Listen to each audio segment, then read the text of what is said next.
All right, it is part 2 with the formulator. My name is Dr. Kevin Reese from the Peace Over Pain Clinic, and with me is Ryan Alexander from Wallach's Warriors, and we have Richard Renton back on the line for part 2. Thank you for joining us. Thank you for having me on with you guys. Now, Ryan has all sorts of scientific questions, so I'm going to pass it right to him. Well, I don't know how scientific these questions are. They're mostly just about product formulation. Since the last recording that we did, we got a bunch of extra questions. Basically, people just want to know more about a lot of the common products that they already take, especially in a lot of the secret sauces. But one question that I asked at the very end of the last talk was about the OsteoFX formula. The question that I didn't get answered and that I got asked a whole bunch of times was, is the original calcium plant-derived? Because that's always the impression that I've been under, that we start with a plant-derived mineral and then we chelate it. So 2 questions, actually. Is it plant-derived to start with, number 1? Number 2, can you tell us about the chelation or the process of making tricalcium phosphate? So when you say chelation, typically in my education, that means bonded with an amino acid or something like that, and it isn't. And it's basically not a synthetic, but it's a natural product that is bonded in a lab. So we take 3 calcium molecules and bond it to a phosphate molecule and make tricalcium phosphate. Is the original source of calcium from the earth? Yes, but most people would consider it lab made. And so to kind of answer your question, what the source of the calcium is, I can't answer that. If I had to do best guess, I would say it comes from a dairy product, but it isn't limestone, but it is actually made in a lab. The reason for that particular process is that we're trying to suspend as much calcium in a liquid or in water as we can. And so if we were to have, for example, calcium citrate, typically only 20% of the compound is actually calcium. So if we wanted to put 1200 in there, we would have to times that by 5 and suspend that amount in a liquid, which is almost impossible to do unless you put a lot of thickening agent and it's more of a paste than a liquid. And so the way to get around that is by using the tricalcium phosphate. We were able to put in 1200 milligrams of calcium and then a quarter of that in phosphate, and that we were able to suspend. So it was just a way to get a lot of calcium per fluid ounce in the product. With the powder version of it, is it the exact same tricalcium phosphate in both the powder and liquid? Number 1. Yes. Number 2, at the bottom of the powder, usually it doesn't mix that well. We all kind of know that. You want to use a shaker cup or a mixer or a blender or something to get it really, really blended. If you just use a spoon, it doesn't break up that much. Like Tangy Tangerine dissolves quite easily, but OsteoFX usually doesn't. And there's usually these little balls left over at the bottom. I was always under the impression that was part of the chelation agent. So you're describing this process as you're basically making a colloid out of tricalcium phosphate, correct? So it's not the same as standard chelation. So what's up with the balls at the bottom? What part of the osteo? So we have a little more of a challenge with one manufacturer over the other. I don't know if you've noticed that with various batches. It's basically calcium phosphate at the bottom, and we actually put more in the powder per scoop than 1200 because we know there's going to be some settling out. Can you mix it with a little bit of a orange juice or something like that? And will that help break it down? Because of the acid that is in the orange juice will help break it down a little bit. Yes. Can you just do what I do, and I make a smoothie every morning and I blend it with ice, and that puts it in the suspension of the liquid, and then I just drink it all, and I have a fairly acidic stomach, and that breaks it down and I get my bang for the buck. We also, if you actually store Osteo, the liquid, for any given period of time, and you look in the bottom of the bottle after you empty it out, you'll see some settling in that product as well. So it's just something that we've dealt with over the years. I always try to convince Doc, how about if we put a little bit less calcium in the measurement of the bottle, go down to like 1,000 or something like that. And he always went, no, let's stick with what we got. How long do you take to drink that smoothie? Do you kind of down it inside of an hour, or do you make it last? Usually I have, and I've already polished mine off. Usually it's on my desk for 2 to 3 hours, and I mix my BTT in it. And then I have my bowl of pills that I take in addition to that, because, when you look at the BTT family, when you look at the powders, it's 2 scoops per 100 pounds of body weight. Well, I weigh right around 200, 198. And so that would be 4 scoops by technical definition. I only take 2 scoops of the powder, but I take 4 tablets of the BTT tablets because I like the antioxidants that I get in the tablets. So I kind of split the difference and take both to get better bang in the buck to me. I'm glad you brought that up. I have this on my piece of paper here that, somebody could mix and match the powder and the tablets.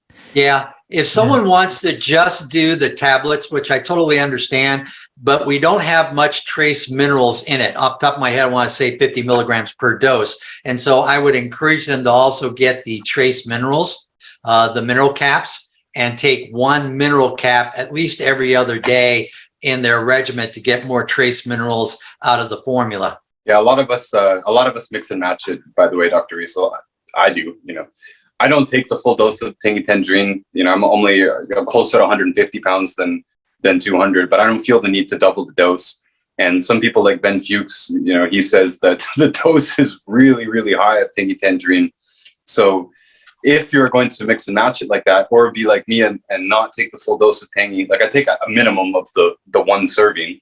I like to do a serving and a half or whatever in my drink. But if I don't consider it that big of a deal, because I do like to add in the tablets, at least 1 tablet a day, because 40,000 ORAC per tablet, that's like pretty much the same that the longest lived populations get in their whole day of eating, 40,000 ORAC. We want to go heavier than that because we have more free radicals in our environment, car exhaust, processed foods, all this stuff. It's central AC and stuff like that. There's just going to be more free radicals in our environment. So it's good to keep it up. But I also like to keep the minerals up. That's kind of the main thing that he's getting at there. Whereas the vitamin counts are really high in Tangy Tangerine. The amino acids are pretty easy. I'm pretty sure the amino acids are just in there to make sure that we're actually giving you the 90. But you can pretty much get the amino acids from food, especially if you're eating real food. But it's the minerals. Obviously, that's the core of our message that we want to keep high. And it's also basically the cheapest product, right? The plain plant-derived minerals. So adding that in keeps up what I feel is a good dose of the minerals, the most important part. And then I feel we're already getting a very extreme dose of the vitamins from any serving of Tangy Tangerine.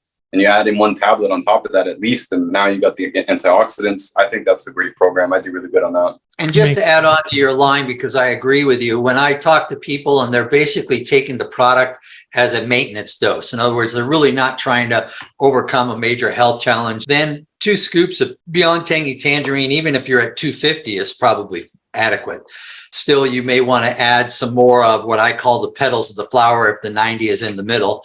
But that being said, it is a very, very good multivitamin. However, if you're trying to overcome some health challenges, that's when adding a little bit extra can give you some bang for the buck, or adding on different products to make it a more targeted formula for a particular health challenge. Now, speaking of that, I always hear Dr. Wallach talking about the Ultimate Daily Classic anytime there's a kidney or blood pressure issue. But what about Cardio FX? Why not Cardio FX? Why Ultimate Daily Classic all the time? So the active ingredient that he's really pushing is hawthorn berry, because hawthorn berry can clear out the arteries and the capillaries within your system of any extra plaque. And there's actually 3 products that has hawthorn berry. And you mentioned 2 of them, the Ultimate Classic in the glass bottle, the Cardio FX, and then Niacin Plus.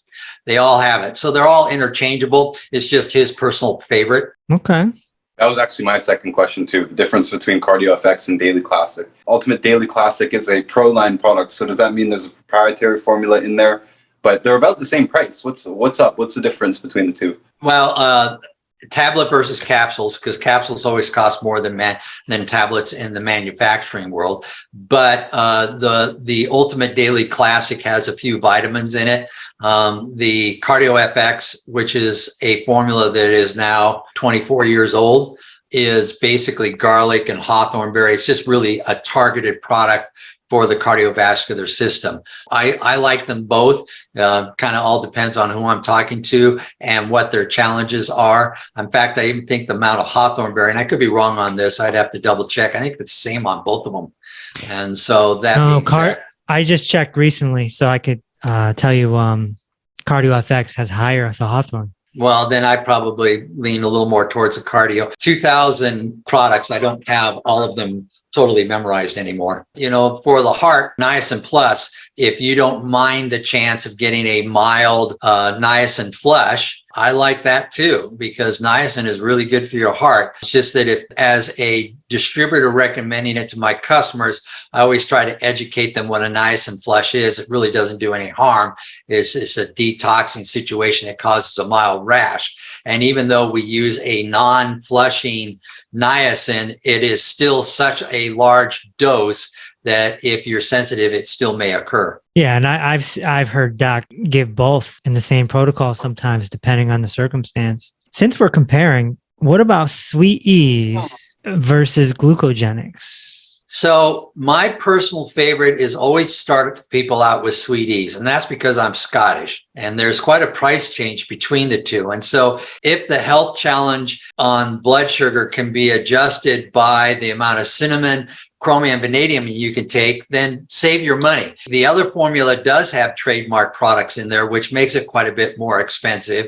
You got to remember the Pro line was really designed for a product line that as a distributor could come to you as a medical practitioner and say, we have this if you want to display this in your front lobby. And so we had to make it a little more bells and whistles interesting for the professional medical practitioner to have in their office. And so we wanted to A, upscale the product, and then B, upscale the ingredients, the trademark, to make it more interesting. But personally, I always start people on Sweet Ease. And then if I don't get the return I want to see on Sweet Ease, I might switch them to the other product to see if it works a little more effectively. Interesting. So the Pro line is like special sauces combined with multi-complex, basically. Yes, and trademarked ingredients. And if copyrighted trademark ingredients in the nutritional world typically cost about 2 to 3 times more. I think on the last time we talked about MSM.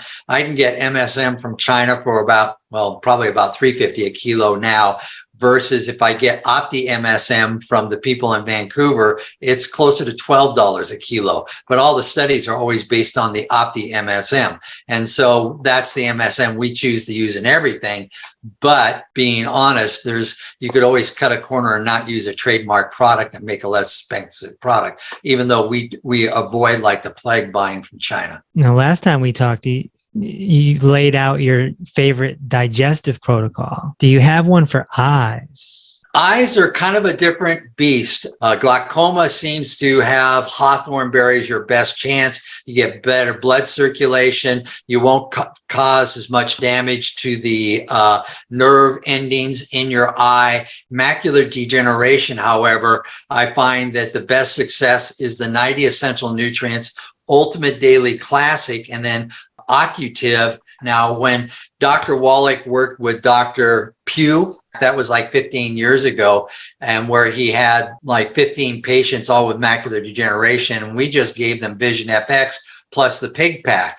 And I think out of the 15, 14 showed improvement on macular degeneration. And then he came out with a CD called Seeing is Believing. And that's what that was based on. So they'll even have benefits of vision, but I do like Occutive. How about Synaptive? Synaptive helps with short-term memory. I don't know if it would help with anything as far as directly with the eye. It's more targeted towards short-term memory, especially for senior citizens and young kids that are looking at it. It's also why I like the Smart FX for young kids. A, the size of the EFA, but B, the purity of the fish oil also helps with short-term memory. I wanted to know more about Ultimate Classic. We've always kind of promoted it. I've never stopped promoting Ultimate Classic. We work in a lot of low-income places, especially like Detroit and, around the whole Midwest, basically. Most of them are on Ultimate Classic. It's definitely the best seller out there. Yeah, I would just kind of like to know more about it. It's a recession right now. At least I'm acting like it's a recession, so I've been promoting it more and more. I've made all these budget packs up, my own combinations, and Ultimate Classic is always in there. So if you can tell us a bit more about it. I know it combines the best of both worlds between Tangy Tangerine and Osteo FX. What's the major difference in actually making it versus the powder Tangy Tangerine? Because there's a lot of the same ingredients in there. Classic was one of the original products that we came out with 26 years ago. And docs just wanted a kitchen sink product and wanted me to have pretty much everything in it at pretty optimum levels. So the Classic originally had 600 milligrams of the calcium, and it used to have a full dose of the plant-derived minerals. I know it's gone through a few generations. The calcium is still 600 milligrams, so that's good. And the plant-derived minerals is still 600 milligrams. So, it's one of those products that really is the kitchen sink of what was going on. Has optimal levels of vitamins, it has a good amount of amino acids. So when Doc talks about his 90 essential nutrients, the only thing it's missing out of Classic is the EFAs. And the reason why we didn't put EFAs in there is that it caused some chemical reactions with the amino acids that made an expansion of gases. And when you do that with a liquid, it's called blowing up the bottle. And so we kind of had to compromise a little bit on how to make it. And that one is probably the most complicated product to make. It's kind of like if you ask a lady to make a cake and you tell her there's 120 ingredients, she's going to tell you, well, you have to mix your liquids first, and then you mix your powders, and then you mix it together. It's kind of the same thing with Classic. It's also our proprietary method, because if you notice, a lot of our products have been copied in the industry, and people matched up and say that they've made it. But, when we've had it for 10 years before them, I don't know anyone that's been able to duplicate Classic. And it isn't because they can't put in the same vitamins and minerals, because we literally lay it out there for them. It's they can't figure out how to mix it appropriately where it doesn't make the bottle expand, where the bottom pops out or literally blows a seal off the top. Is it basically the same process to make like Ultra Body Toddy and like Oxy Body and some of those similar products? Well, Oxy Body is really simple to make, and you can basically just put the ingredients in there. You don't have to stage them. Ultra Body Toddy is the same thing. We have to stage that in a certain direction so that it comes out without expansion. Tangy Tangerine, because it has a little bit less, we don't have the challenge, but that's also one where we mix in stages. So Ultimate Classic still has a bunch of, and Body Toddy, it still has a bunch of like fruit and, so-called superfood ingredients. Is it similar to the Tangy Tangerine process, where it's sort of a freeze dry process, or are they put in whole? Are the sugars taken out of them? Or how do those mix in with the other nutrients? So the fruit and vegetables is a dehydrated powder that we put in the liquids in the mixing stages. So I would say the sugars are still in there. The total sugars in Classic is 9 grams. Part of that is the vegetable glycerin that we put in there that has calories, but then the rest of it is the other ones. I would say Ultra Body Toddy, odds on favor, should be a little bit higher, because that one actually has more fruits and vegetables in it. Also, one pack that we never really talk about is really the 90 Core Healthy Start Pack, where we take either Classic or Ultra Body Toddy, mix it with the Cal Toddy, and then the Prohobo Omega for those on a tight budget. And they have the same amount of sugars in them. But the majority of the sugars I do know come from the vegetable glycerin that we put in there so that we can keep everything suspended. The Core 90 is a pretty super program, in my opinion, because you boost the calcium, right? There is that half dose of calcium in the Ultimate Classic, but obviously getting the full dose. So to me, that's key. To me, the formula, the Osteo formula, which is, correct me if I'm wrong, it's the same stuff that's in Ultimate Classic. It's just in a half dose. To me, that's our most important thing. I know we've got a lot of fancy innovations and all this stuff and antioxidants and all that, but to me, calcium is the king of it. The OsteoFX is what got me out of pain as well, so it's special to me as well. But yeah, to see people with half the dose is a lot better than none. I've seen amazing results just with people taking like 1 bottle of Ultimate Classic a month, and they weigh like 200 pounds, So that's really like a quarter of the dose that they should be getting. But yeah, adding in the Cal Toddy or the OsteoFX, that's an amazing protocol to me. Because like we said, the Tangy Tangerine has so much vitamins. I'm really not convinced that we need to do that much more than that. But making sure you get the calcium baseline in for sure seems to be the most important thing for me. Can you tell us, is it the same formula that's in Cal Toddy, Ultimate OsteoFX? Like, is it all the same basic formula?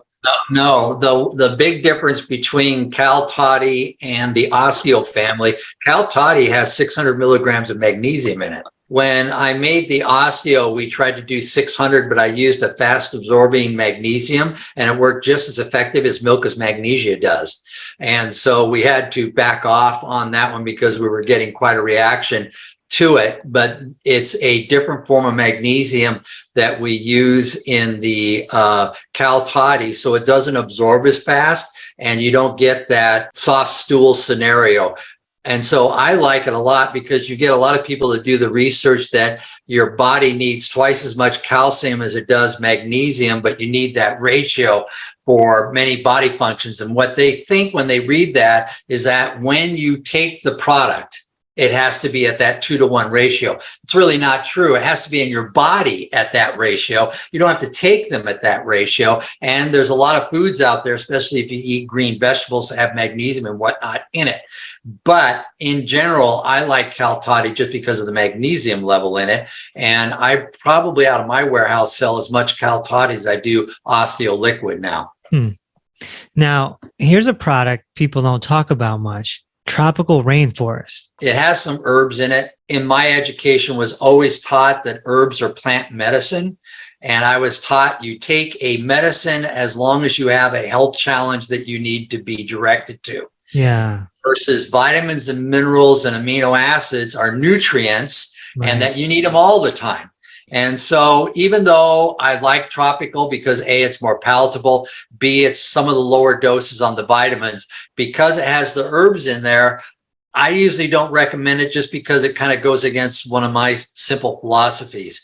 And so it's a nice product, but I designed it, but it's not one of the ones I really recommend that often. Right. For the price point, I'll push you towards BTT or I'll push you towards classic. Well, tropical rainforest would probably be used for someone with heavy metals. Are you talking about herbal rainforest? Yeah. Herbal rainforest. Because tropical plus is or if they're constipated, because it's got cascadia in it, and that will help loosen them up. And so if they call me up with heavy metals, selenium will help reduce heavy metals in your body, as well as the herbal rainforest. But if they're also telling me with their digestive system, I only poop once a week, then I go, well, we're going to put you on rainforest for a little bit and see if we can get you to at least do once a day. No cleanse FX? Take it by steps. There again, here's the Scottish in me. Yes. When Doc talks to people on the radio shows, his philosophy is I get 20 seconds with you to solve your problem. And he has a tendency to hit you with the kitchen sink. He's going to hit you with every product to address the problem. I usually get to develop a relationship with a customer. This is our second call. We get to talk more. We get to fill out philosophies. And so if I can do one product and fix the problem and it fixed the problem to me, then I know it's that product that fixed the problem. If I give you Cleanse FX, if I give you Rainforest, if I give you extra plant-derived mineral, I don't know which one's really doing the trick. And I'd rather kind of rotate them around and figure out which one works best for you, because it will change person to person to get the results. And so I usually do Rainforest first. So what's the difference between Cleanse FX and Colon FX? Not much. Okay. They're just slight tweaks in the formulations. And then Cleanse FX is one of those 26-year-old products. And I think Colon has a few probiotics in it. And so it's kind of a combination product for people who are on a budget that wants a little bit. I could be wrong on that, but Cleanse FX is definitely targeted at breaking up the stool in your colon. Right. I read a study that John Wayne, when they did the biopsy on him, he had something like 37 pounds of fecal matter in his colon. I'm sure he didn't have the best of diets, so to speak, and he probably didn't drink much water, but I can't imagine having that much in me. I do a cleanse at least 3 times a year, if not 4 times a year. And you use Cleanse FX during that? Yeah, I do a Friday, Saturday, Sunday game where I'll take it Friday night, Saturday morning, Saturday night, and then Sunday, just drink lots of fluids. No food or just on top of it? I eat food, but I try to eat, I don't eat any heavy food. So I don't eat any meat. I'll eat a lot of vegetables and fruit. Got you. Now, how about Glucogel versus collagen peptides? So if you think about it, what is collagen peptides? It's a refined gelatin, basically. and all simpleness. But it's a very hot term right now. And so people go, well, how long has your company been doing collagen peptides? I go, since day one, because gelatin is basically a non-refined collagen peptide, and it's from bovine, so it doesn't have all the different ones in it.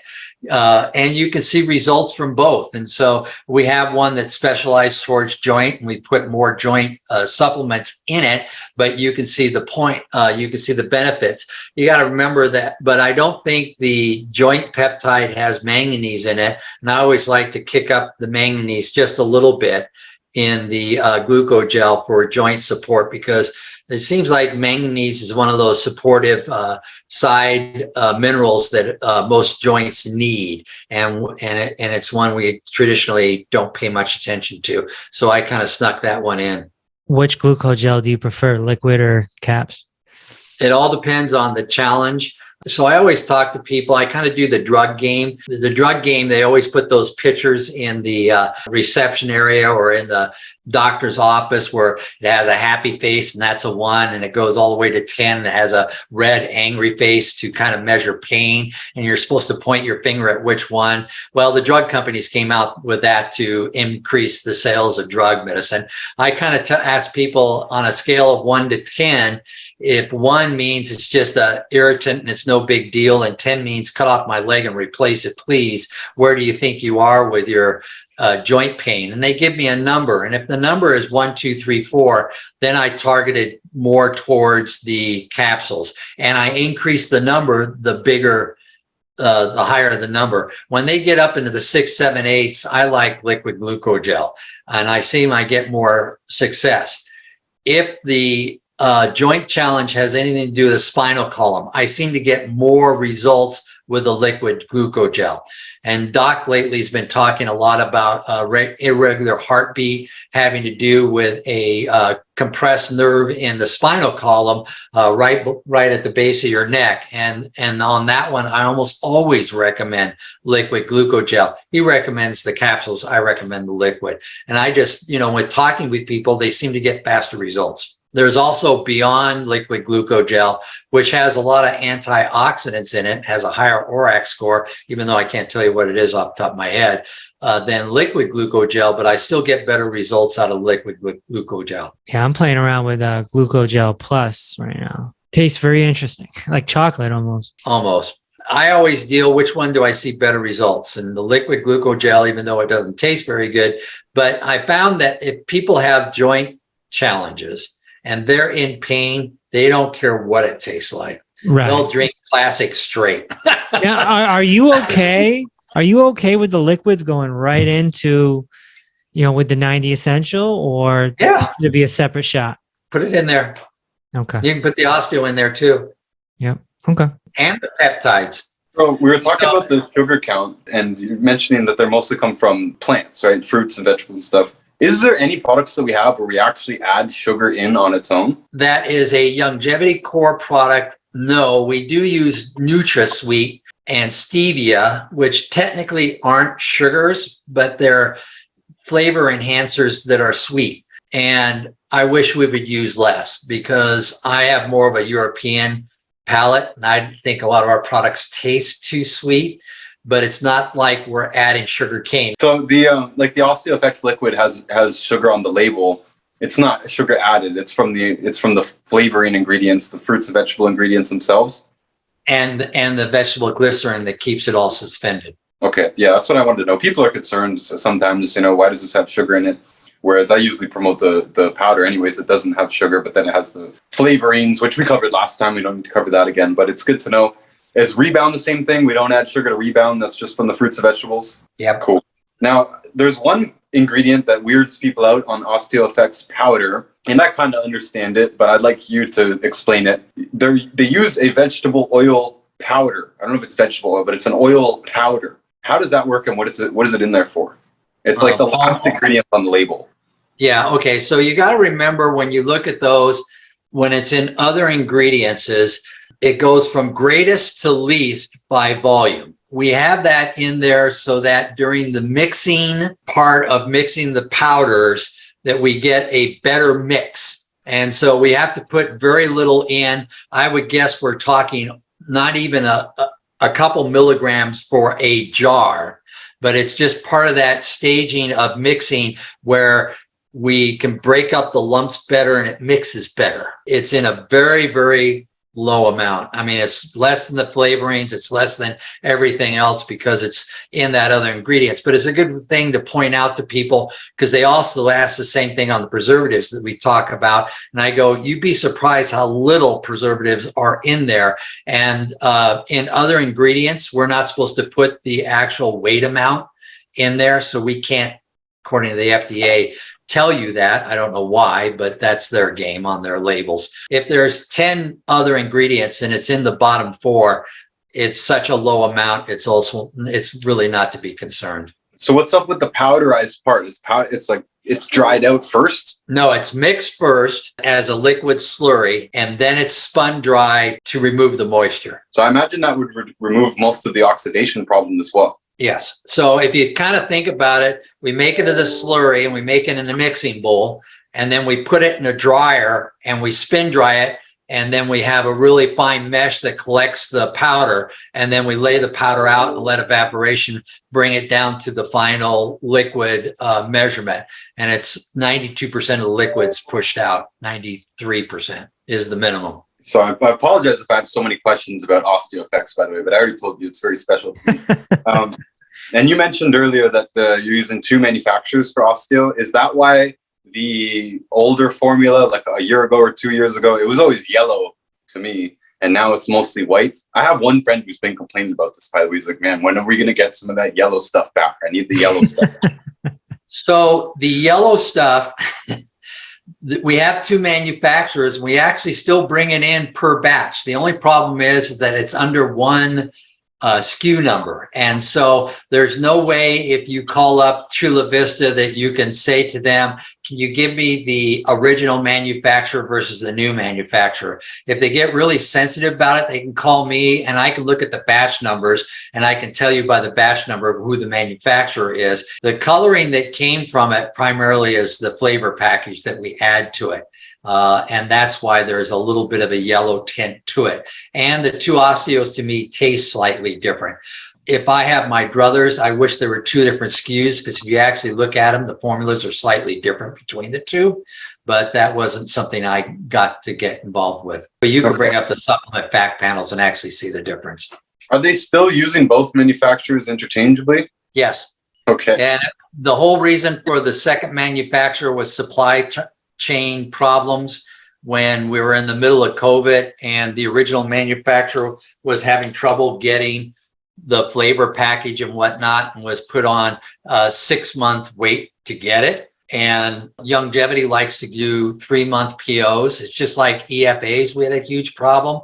We're going to do everything we can to never have back orders. And this COVID, I think, kicked everybody in the rear end.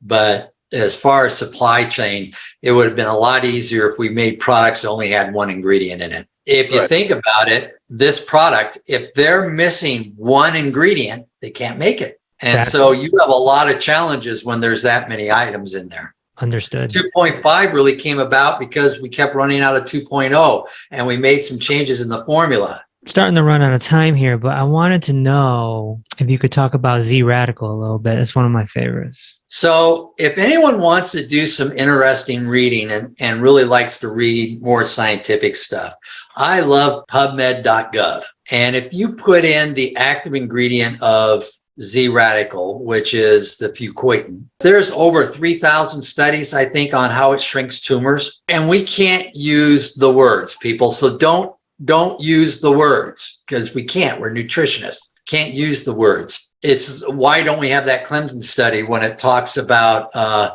cancer and killing cancer cells in petri dishes? Is because everyone in our company started to tell people our stuff cures cancer. Can't say that.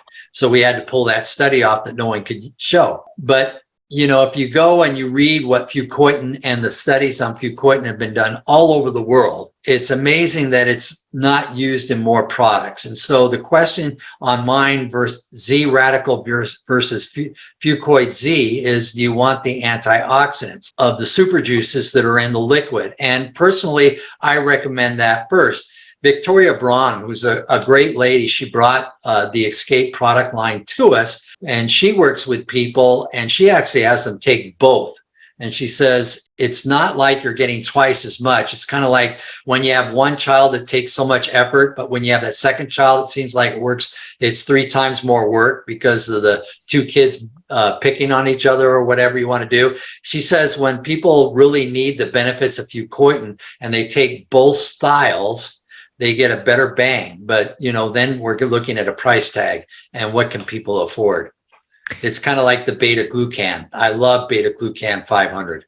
I've heard Doc spit out 2 different protocols when someone calls in with the sea monster. That's what I call it. And sometimes he goes with BTT tablets, and sometimes he goes with the Z radical. I don't know if he switched his opinion or. Well, personally, I would take for my 90 essential nutrients with the sea monster, I would put them on the tablet version because of the antioxidants. But then I'd also put Z radical in the same formula to address the sea monster. Can we legally say that? Well, you can. I don't know if I can, but you can. But, we can say to support the body as much as possible. And fucoitin obviously supports the body. That's a statement supported by research. Yeah. It's just whenever you use the C. But if you call it the sea monster, you could be talking about Jaws. What's the difference? Yeah, well, okay, Jaws. I'll accept that. I was talking about Jaws, how close it is to the shoreline. We should just throw Z radical in the water to push them out farther. Loch Ness monster. It's the Loch Ness monster. I always tell people, if you're going to make a decision on your body, you have to have all the information you can. And so if you have a health challenge that's critical, you need to get out there and you read. Reading research studies is not easy reading. But if you really want to know what's going on, just doing the synopsis and kind of look, what does it address? But let's say you have a challenge of, I have sea monsters in my body, and you put in sea monsters, whatever type of sea monster it is, and fucoitin, and you see some research studies on it, and you get to read them, then it's a more intelligent decision. Z radical is great. I love it. I recommend it all the time. Now, does Z radical help with all tumors, even if not sea monster? Yes. Okay. Ryan, do you have any last words or questions? Well, I have a whole bunch of questions. I hope it's not the last. Part 3. Part 3, here we come. Okay, well, B12 then. I find it very interesting, and you mentioned it last time, and I thought you made a mistake saying that the methylcobalamin when we were talking about folate, because you're actually talking about both. You were feeding plants methylcobalamin, which is B12, and methylfolate. I was under the impression that B12 is only made by a few major companies. Like pretty much anyone in the world who's using B12 can only get it from a few different places. Is that true? You said you don't really care the difference between methyl or cyanocobalamin. I'm interested in that. Could you just tell us more about how B12 is made in the general marketplace and what type of quality differences there are, if there are any? If the difference isn't between methyl and cyano, because I believe there's not a major difference, and that's very controversial, but in practice, I don't see a major difference at all. But people believe methyl is better. But is there differences between the quality of the manufacturers of these different things? So to answer your first question, there's, I think, about 3 companies out of China that make methyl. There's 1 in the States, and I think there's a few in the EU. We deal with the ones in the EU. Whenever I can get away with it, I like European Union with all their guidelines on manufacturing, nutritionally wise, better than I like practically anywhere else in the world, especially Germany. I could get blue in the face telling people that the 2 cobalamines, there isn't a big difference, which you're saying, but they don't believe it. And so sometimes I pick my fights. And I just don't fight. And so it's easier just to do methyl. I can pretty well tell you that from step 1, science is synthetic. It's done all in the lab. And there's very few. You can start out with some vegetables and do methyl, or you can take methyl that's made in the lab, feed it to a plant, and it will maintain methyl. That being said, we actually got our vegetable powders that was fortified with the various vitamins out of Europe and brought them in the United States. Kind of two reasons. A, we were thinking Europe was going to grow more, and the more European vitamins we had in the product, the easier it was for us to license the product in Europe. People don't understand that every country has their rules. And so it's almost impossible to make a product that will be accepted worldwide unless it's water, H2O, because everyone will accept that. And so everyone has their limits and whatnot. But if you're trying to put it into Europe and you tell them, oh, we're getting the vitamins from this company of Europe, this company in Europe, this company in Europe, and they already sell those vitamins over there, it's easier to get the certifications to do that. And believe it or not, that has a lot to do with the decisions we make. And basically, it's just quality control and purity. When we say something is 95% pure, that means 5% is not. And I'm always curious, what is that 5%?